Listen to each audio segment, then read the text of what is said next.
Hi guys! Welcome back to my YouTube channel. Good morning, good afternoon, good evening sa ating lahat, saan man tayo sulok ng mundo. Sana ay nasa mabuti tayong kalagayan at ligtas sa anuman masamang kapahamakan. At bago ang lahat, shoutout muna tayo sa founder ng Kalingap, Kuya Val Santos Matubang, Ate Edna Vlogs, Kalingap Rob, syempre kay Jack Matubang, at sa lahat ng mga sponsor na walang sawa tumulong sa mga nangangailangan, more blessing to come. At syempre, shoutout sa Kalingap Strikers, mega love shoutout, hindi na kayo maisa-isa. At syempre, shoutout sa akin mga kaibigan dito sa mundo ng YouTube, Tita Tiny Fall, mega love shoutout. Tita Lydia, si Spexy Lixie, Hayat's Mix Vlog, Cell TV Pets, mega love shoutout sa'yo. Irene Anzojima at syempre si Madam Maria Ligaspi Vlog. Ayan po ang ating mga kaibigan. At ayan ngayon, ang ating ngayon reaction video. At nandyan sa ating thumbnail, syempre ang re-reactionan ko dito, ang aking idol na walang iba kundi si Kuya Val. Oo, ganun, di ba? Kuya Val, ang sakala. Egsi ako. Di ba? At ayun na nga,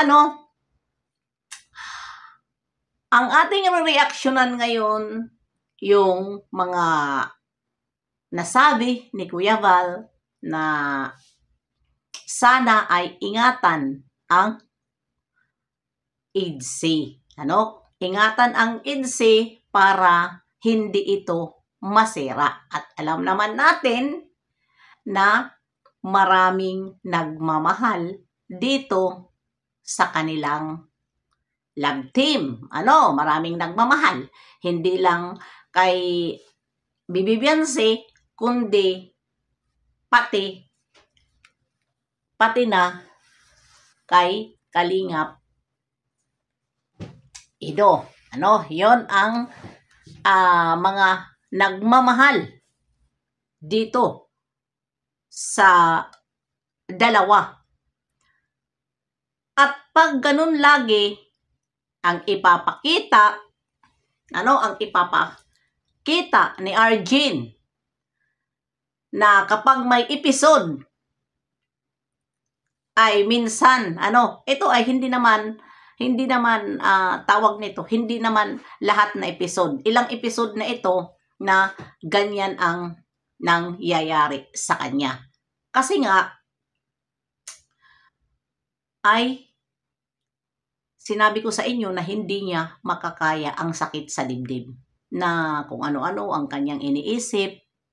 Dahil nga, alam naman natin na halatado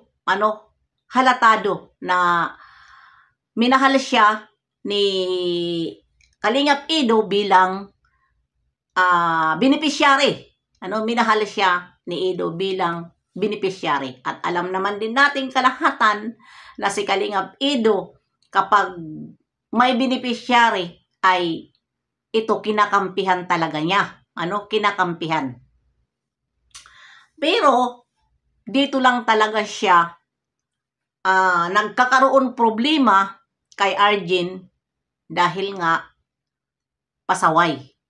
Pasaway, lumalaban, nagko-comment kung ano-ano ang kanyang hindi niya kaya kasi nga totoo naman na nasaktan siya. Nasasaktan siya sa mga basher kasi nanonood siya. Hindi tayo maibabas. Hindi tayo iiwanan ng sponsor kung tayo ay walang nakikita sa atin na kamalian. Wala. At wag mong abusuhin, Arjin, ang mamahal ni Kalingap Ido sa'yo bilang beneficiary. Kasi bakit? Ang iniisip mo kasi, porket sinusunuran sa'yo si Kalingap Ido, dahil nga alam ko naman na sinabi ni Kalingap Ido na malaki ang views niya kapag si Arjen ang kanyang topic. Diba? Yun ang sabi ni Kalingap Edo. Kaya niya ito kinakampihan dahil nga ganun nga, malaki ang views niya kay Arjen. Ito naman si Arjen, kasi narinig natin yan kay Kalingap Edo eh. Ito naman si Arjen, purkit sunod-sunuran si Kalingap Edo sa kanya, ang iniisip niya, iba na. Sinasamantala niya. Sinasamantala niya? Purkit narinig niya kay Kalingap Edo na sikat siya sa Edo channel. Diba? Sinasamantala niya kung ano-ano ang kanyang ginagawang paraan para lang mapansin siya. Diba? Parang mapansin siya. At hindi siya aatakihin kung hindi niya nakita yung mga ginagawa ni Kalingap Edo at saka ni Bibi Biancy. Kasi iniisip niya na may gusto sa kanya si Papa Eds kahit wala naman. Minahal ka lang, Arjen, ni Papa Eds dahil beneficiary ka. Huwag mong isipin na ganun ang pagtrato sa'yo ni Kalingap Edo. Diba? Kaya mahirap ito timbangin. Dahil marami ang nagmamahal dito kay Bibi Biancy na nasasaktan sa ginagawa ni Kalingap Edo sa'yo, Arjen. Marami ang nagsisilos. Dahil nga, iba naman talaga. Diba? Iba. Kasi si Kalingap Edo kasi, pinapakita lang kasi niya talaga ang natural na ginagawa niya. Hindi siya kasi, ilang beses ko na ba ito sinasabi na si Kalingap Edo, hindi po siya nag-i-scripted. Kung ano po ang kanyang nakukuha na mga nabablog niya, yun po ang kanyang talaga ina-upload. Diba? Ina-upload talaga yan ni Kalingap Edo. At ikaw, Arjen, ang sakit mo, huwag kang manood kapag may episode sila, Bibi Biancy at saka si Edo. Huwag kang manood. I-ignore mo. Kasi, hindi mo nakakaya ang kanilang mga ginagawa na nakikita mo sa kamera at inaatake ka sa sakit mo. Kasi, mahirap yan na tuwing may episode o ano pa man dito aatakihin ka at tatawagan si Edo, mahirap yan. Ayan, nasabi na ni Kuya Val na kapag tawagan ka sa susunod, huwag ka na sumagot, Edo. Huwag mo na siyang puntahan. Total, mayroon naman doon iba na pupunta kung iba ang kanilang tatawagan. Diba? Kontakin si Kuya Val, kontakin si Kalingap Rab kung sino ang pwede na magkuha doon sa kanya dahil ayan na, inatake na ang kanyang dibdib na naman. Dahil nakita na ang paglalambing ng ating Bibi Biancy at Kalingap Edo. Diyan siya nagkakasakit. Real talk lang. Wag na tayo magpaligoy-ligoy pa. Kasi kung real talk, si Kalingap Edo na ang pinapakita niya ay ako rin magre-real talk. Dahil doon sa nakikita, dahil siyempre, social media ito at Kalingap ang nire-reactionan Diba? Dito tayo sa Kalingap nag-iikot-ikot Kaya, walang galit sa'yo, Kalingap Edo na reactor. Ipaglalaban at ipaglalaban kita. Doon lang ako nagre-reaksyon, doon lang kami nagre-reaksyon sa nakikita namin.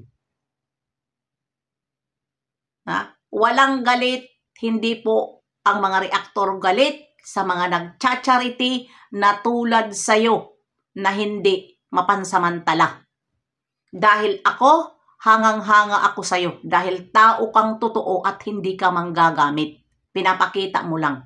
Marami sa'yo, kaya nga, Kalingap Edo, marami nagmamahal sa'yo eh. Kasi nga, totoo ka lang eh. Pero, dyan sa pinapakita mo kay Arjen, talagang marami nagsisilos. Huwag mo na lagi gawin yun. Napagtawagan ka ni Arjen, pupuntahan ka agad doon. Dahil, delikado yan. Na ganyan na, ikaw ang magdadala sa ospital, ikaw ang tatawagan. Kung baliktarin ka ng mga, kasi hindi naman yun magagawa sa mga magulang ni Arjen. Pero may mga magulang na ganyan. Na ano ang ginawa mo sa anak ko? Tulad sa sinabi ni Arjen, na nandoon yung nanay nila, maganda siya, kaya nga umalis eh, dahil wala siyang sakit eh. Diba? Umalis. Dahil kung may sakit siya, hindi dapat yun umalis dahil may bilbitsyo. Kung may sakit si Arjen, may bilbitsyo. Pwede yun pakiusapan ni Carla na wag ka po umalis, tita, kasi po mayroon po kami bilbitsyo ngayon. Walang magbabantay kay Arjen. Pero walang sakit eh. Diba? Biglaan. Ano ang masasabi ng magulang? Na ano ang ginawa nyo dito sa anak ko? Na kanina, galing pa lang ako kanina doon. Mayroong ganyan. Mayroong ganyan na magulang. Kung sino pa ang nagdala sa hospital, yun pa ang sisisihin. Marami na po ang nangyari. Dahil yung flight attendant noon, na, dasera, di ba? Dinala yung anak niya sa hospital, patay na, autopsy. Sino ang sinisi? Yung nagdala sa hospital.